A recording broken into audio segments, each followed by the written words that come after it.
श्री कृष्ण गोविंद हरे मुरारी, हे नाथ नारायण वासुदेवा। श्रीमद् भागवत को नमस्कार, व्यासदेव जी को नमस्कार, मैत्रेय जी को नमस्कार, शौनक जी को नमस्कार, विदुर जी को नमस्कार करके आज के अध्याय का आरंभ करते हैं। श्री मैत्रेय जी कहते हैं, विदुर जी, इस प्रकार जब रुद्र के सेवकों ने समस्त देवताओं को हरा दिया और उनके संपूर्ण अंग प्रत्यंग भूत प्रेतों के त्रिशूल, पटेश, खड्ग, गदा, परिघ और मुदगर आदि आयुधों से छिन्न-भिन्न हो गए, तब वे ऋत्विज और सदस्यों के सहित बहुत ही डरकर ब्रह्मा जी के पास पहुंचे और प्रणाम करके उन्हें सारा वृतांत कह सुनाया। भगवान ब्रह्मा जी और सर्वांतर्यामी श्री नारायण पहले से ही इस भावी उत्पात को जानते थे, इसी से वे दक्ष के यज्ञ में नहीं गए थे। अब देवताओं के मुख से वहां की सारी बात सुनकर उन्होंने कहा, देवताओं, परम समर्थ तेजस्वी पुरुष से कोई दोष भी बन जाए तो भी उसके बदले में अपराध करने वाले मनुष्यों का भला नहीं हो सकता। फिर तुम लोगों ने तो यज्ञ में भगवान शंकर का प्राप्य भाग न देकर उनका बड़ा भारी अपराध किया है, परंतु शंकर जी बहुत शीघ्र प्रसन्न होने वाले हैं, इसलिए तुम लोग शुद्ध हृदय से उनके पैर पकड़कर उन्हें प्रसन्न करो, उनसे क्षमा मांगो। दक्ष के दुर्वचन रूपी बाणों से उनका हृदय तो पहले से ही बिंद रहा था, उस पर उनकी प्रिया सती जी का वियोग हो गया। इसलिए यदि तुम लोग चाहते हो कि वह यज्ञ फिर से आरंभ होकर पूर्ण हो, तो पहले जल्दी जाकर उनसे अपने अपराधों के लिए क्षमा मांगो, नहीं तो उनके कुपित होने पर लोकपालों के सहित इन समस्त लोगों का भी बचना असंभव है। भगवान रुद्र परम स्वतंत्र हैं, उनके तत्व और शक्ति सामर्थ्य को न तो कोई ऋषि मुनि, देवता और यज्ञ स्वरूप देवराज इंद्र ही जानते हैं और न स्वयं मैं ही जानता हूँ, फिर दूसरों की तो बात ही क्या है। ऐसी अवस्था में उन्हें शांत करने का उपाय कौन कर सकता है। देवताओं से इस प्रकार कहकर ब्रह्मा जी उनको, प्रजापतियों को और पितरों को साथ ले अपने लोक से पर्वत श्रेष्ठ कैलाश को गए, जो भगवान शंकर का प्रिय धाम है। उस कैलाश पर औषधि, तप, मंत्र तथा योग आदि उपायों से सिद्धि को प्राप्त हुए और जन्म से ही सिद्ध देवता नित्य निवास करते हैं। किन्नर, गंधर्व और अप्सरा आदि सदा वहां बने रहते हैं। उसके मणिमय शिखर हैं, जो नाना प्रकार की धातुओं से रंग बिरंगे प्रतीत होते हैं। उस पर अनेक प्रकार के वृक्ष, लता और गुलमादी छाए हुए हैं, जिनमें झुंड के झुंड जंगली पशु विचरते रहते हैं। वहाँ निर्मल जल के अनेकों झरने बहते हैं और बहुत सी गहरी कंदरा और ऊंचे शिखरों के कारण वह पर्वत अपने प्रियतमों के साथ विहार करती हुई सिद्ध पत्नियों का क्रीड़ा स्थल बना हुआ है। वह सब और मोरों के शोर, मंदांध भ्रमरों के गुंजार, कोयलों की कुहू कुहू ध्वनि तथा अन्य पक्षियों के कलरव से गूंज रहा है। उसके कल्प वृक्ष अपनी ऊंची ऊंची डालियों को हिला हिलाकर मानो पक्षियों को बुलाते रहते हैं, तथा हाथियों के चलने फिरने के कारण वह कैलाश स्वयं चलता हुआ सा और झरनों की कलकल ध्वनि से बातचीत करता हुआ सा जान पड़ता है। मंदार, पारिजात, सरल, तमाल, शाल, ताड़, कचनार, असन और अर्जुन के वृक्षों से वह पर्वत बड़ा ही सुहावना जान पड़ता है। आम, कदम, नीप, नाग, पुन्नाग, चंपा, गुलाब, अशोक, मोलसिरी, कुंद, कुर्बक, सुनहरे शतपत्र, कमल, इलायची और मालती की मनोहर लताएं तथा कुब्जक, मोगरा और माधवी की बेलें भी उसकी शोभा बढ़ाती हैं। कटहल, गूलर, पीपल, पाकर, बड़, गुगल, भोजवृक्ष, औषध जाति के पेड़, केले आदि जो फल आने के बाद काट दिए जाते हैं, सुपारी, राजपूग, जामुन, खजूर, आमड़ा, आम, पियाल, महुआ और लिसोड़ा आदि विभिन्न प्रकार के वृक्षों तथा पोले और ठोस बांस के झुरमुटों से वह पर्वत बड़ा ही मनोहर मालूम होता है। उसके सरोवरों में कुमुद, उत्पल, कलहार और शतपत्र आदि अनेक जाति के कमल खिले रहते हैं। उनकी शोभा से मुग्ध होकर कलरव करते हुए झुंड के झुंड पक्षियों से वह बड़ा ही भला लगता है। वहाँ जहाँ तहाँ हरिन, वानर, सूअर, सिंह, रीछ, शाही, नीलगाय, शरभ, बाघ, कृष्णमृग, भैंसें, किरणांत्र, एकपद, अश्वमुख, भेड़िए और कस्तूरी मृग घूमते रहते हैं तथा वहाँ के सरोवरों के तट केलों की पंक्तियों से घिरे होने के कारण बड़ी शोभा पाते हैं। उसके चारों ओर नंदा नाम की नदी बहती है, जिसका पवित्र जल देवी सती के स्नान करने से और भी पवित्र एवं सुगंधित हो गया है। भगवान भूतनाथ के निवास स्थान उस कैलाश पर्वत की ऐसी रमणीयता देखकर देवताओं को बड़ा आश्चर्य हुआ। वहां उन्होंने अलका नाम की एक सुरम्यपुरी और सौगंधिक वन देखा, जिसमें सर्वत्र सुगंध फैलाने वाले सौगंधिक नाम के कमल खिले हुए थे। उस नगर के बाहर की ओर नंदा और अलकनंदा नामक 2 नदियां हैं। वे तीर्थपाद हरिचरण की चरण रज के संयोग से अत्यंत पवित्र हो गई हैं। विदुर जी, उन नदियों में रति विलास से थकी हुई देवांगनाएं अपने अपने निवास स्थान से आकर जल क्रीड़ा करती हैं और उसमें प्रवेश कर अपने प्रियतमों पर जल उलीचती हैं। स्नान के समय उनका तुरंत का लगाया हुआ कुछ कुमकुम धुल जाने से जल पीला हो जाता है। उस कुमकुम मिश्रित जल को हाथी प्यास न होने पर भी गंध के लोभ से स्वयं पीते और अपनी हथनियों को पिलाते हैं।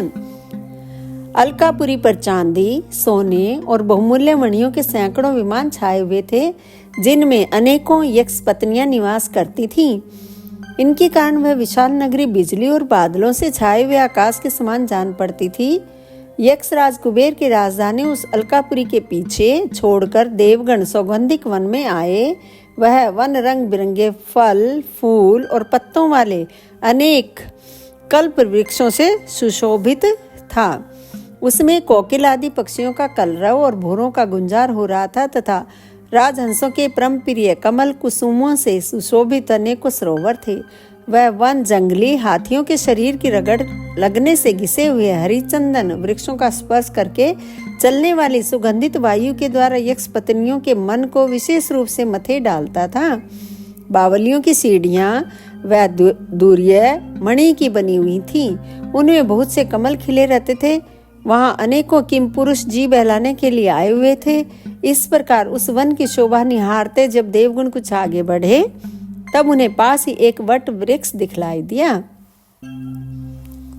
वह वृक्ष 100 योजन ऊंचा था तथा उसकी शाखाएं 75 योजन तक फैली हुई थीं। उसके चारों ओर सर्वदा अविचल छाया बनी रहती थी, इसलिए घाम का कष्ट कभी नहीं होता था तथा उसमें कोई घोंसला भी न था। उस महायोग में और मुमुक्षुओं के आश्रयभूत वृक्ष के नीचे देवताओं ने भगवान शंकर को विराजमान देखा। वे साक्षात क्रोधहीन काल के समान जान पड़ते थे। भगवान भूतनाथ का श्रीअंग बड़ा ही शांत था। सनंदन आदि शांत सिद्धगण और सखा यक्ष राक्षसों के स्वामी कुबेर उनकी सेवा कर रहे थे। जगतपति महादेव जी सारे संसार के सुहृदय हैं, स्नेह व सबका कल्याण करने वाले हैं। वे लोकहित के लिए ही उपासना, चित्त की एकाग्रता और समाधि आदि साधनों का आचरण करते रहते हैं। संध्याकालीन मेघ की सी कांति वाले शरीर पर वे तपस्वियों के अभिष्चिन्न भस्म, दंड, जटा और मृग चर्म एवं मस्तक पर चंद्रकला धारण किए हुए थे। वे एक कुशासन पर बैठे थे और अनेकों साधु श्रोताओं के बीच में श्री नारद जी के पूछने से सनातन ब्रह्मा का उपदेश कर रहे थे। उनका बायां चरण दाएं जांघ पर रखा था। वे बायां हाथ बाएं घुटने पर रखे कलाई में रुद्राक्ष की माला डाले तर्क मुद्रा से विराजमान थे। वे योगपट काठ की बनी हुई टेकनी का सहारा लिए एकाग्रचित से ब्रह्मानंद का अनुभव कर रहे थे। लोकपालों के सहित समस्त मुनियों ने मननशीलों में सर्वश्रेष्ठ भगवान शंकर को हाथ जोड़कर प्रणाम किया। यद्यपि समस्त देवता और दैत्यों के अधिपति भी श्री महादेव जी के चरण कमलों की वंदना करते हैं, तथापि वे श्री ब्रह्मा जी को अपने स्थान पर आया देख तुरंत खड़े हो गए और जैसे वामन अवतार में परम पूज्य विष्णु भगवान कश्यप जी की वंदना करते हैं, उसी प्रकार सिर झुकाकर उन्हें प्रणाम किया। इसी प्रकार शंकर जी के चारों ओर जो महर्षियों सहित अन्य सिद्धगण बैठे थे, उन्होंने भी ब्रह्मा जी को प्रणाम किया। सबके नमस्कार कर चुकने पर ब्रह्मा जी ने चंद्रमौली भगवान से, जो अब तक प्रणाम की मुद्रा में ही खड़े थे, हंसते हुए कहा। श्री ब्रह्मा जी ने कहा, देव, मैं जानता हूँ आप संपूर्ण जगत के स्वामी हैं, क्योंकि विश्व की योनि शक्ति प्रकृति और उसके बीज शिव पुरुष से परे जो एक रस पर ब्रह्म है वह आप ही हैं। भगवान, आप मकड़ी के समान ही अपने स्वरूप भूत शिव शक्ति के रूप में क्रीड़ा करते हुए लीला से ही संसार की रचना, पालन और संहार करते रहते हैं। आपने ही धर्म और अर्थ की प्राप्ति कराने वाले वेद की रक्षा के लिए दक्ष को निमित्त बनाकर यज्ञ को प्रकट किया है।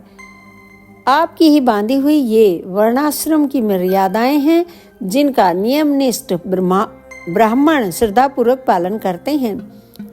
मंगलमय महेश्वर, आप शुभ कर्म करने वालों को स्वर्गलोक अथवा मोक्ष पद प्रदान करते हैं तथा पाप कर्म करने वालों को घोर नरकों में डालते हैं। फिर भी किसी किसी व्यक्ति के लिए इन कर्मों का फल उल्टा कैसे हो जाता है। जो महानुभाव आपके चरणों में अपने को समर्पित कर देते हैं, जो समस्त प्राणियों में आपकी ही झांकी करते हैं और समस्त जीवों को अभेद दृष्टि से आत्मा में ही देखते हैं, वे पशुओं के समान प्राय क्रोध के अधीन नहीं होते।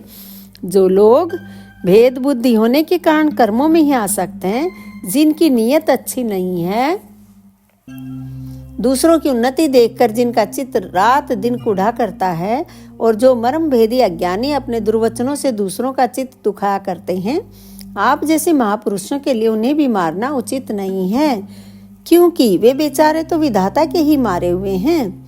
देव, भगवान कमल नाभ की प्रबल माया से मोहित हो जाने के कारण यदि किसी पुरुष की कभी किसी स्थान में भेद बुद्धि होती है, तो भी साधु पुरुष अपने पर दुख कातर स्वभाव के कारण उस पर कृपा ही करते हैं। दैववश जो कुछ हो जाता है, वे उसे रोकने का प्रयत्न नहीं करते। प्रभु, आप सर्वज्ञ हैं। परम पुरुष भगवान की दुस्तर माया ने आपकी बुद्धि का स्पर्श भी नहीं किया है। अतः जिनका चित्त उसके वशीभूत होकर कर्म मार्ग में आसक्त हो रहा है, उनके द्वारा अपराध बन जाए तो भी उन पर आपको कृपा ही करनी चाहिए। भगवान, आप सबके मूल हैं। आप ही संपूर्ण यज्ञों को पूर्ण करने वाले हैं।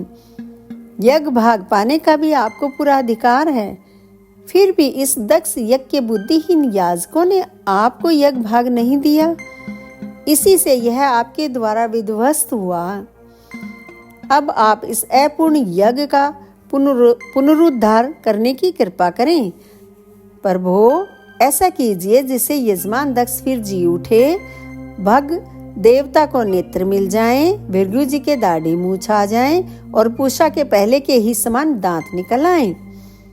रुद्रदेव, अस्त्र शस्त्र और पत्थरों की बौछार से जिन देवता और ऋत्विजों के अंग प्रत्यंग घायल हो गए हैं, आपकी कृपा से वे फिर ठीक हो जाएं। यज्ञ संपूर्ण होने पर जो कुछ शेष रहे वह सब आपका भाग होगा। यज्ञ विध्वंसक, आज यह यज्ञ आपके ही भाग से पूर्ण हो। दोस्तों, यह अध्याय यहाँ पर समाप्त होता है। आप मेरे वीडियो रोजाना देख रहे हैं, लाइक कर रहे हैं और शेयर भी कर रहे हैं, उसके लिए आपका बहुत बहुत धन्यवाद। आपसे एक और विनती है, आप मेरे चैनल को सब्सक्राइब अवश्य करें। धन्यवाद दोस्तों।